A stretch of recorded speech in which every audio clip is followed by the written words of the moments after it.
Demak, bizda yana Neymarning super harakatlari. Bu fintlar Barselona safida Atleticoga qarshi o'yinda mana shunaqangi super harakatlarni amalga oshirardi Neymar. Bekorga emas, unga aynan 222 million yevro sarflagani parijliklarning.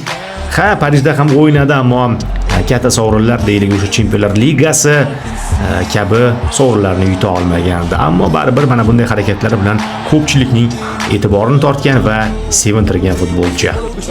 Neymar Junior to'pni to'xtatib olishlariga qarang. O'ziga xos harakatlar. Neymar Junior degan so'zlar ham bekorga aytilmasdi o'z vaqtida.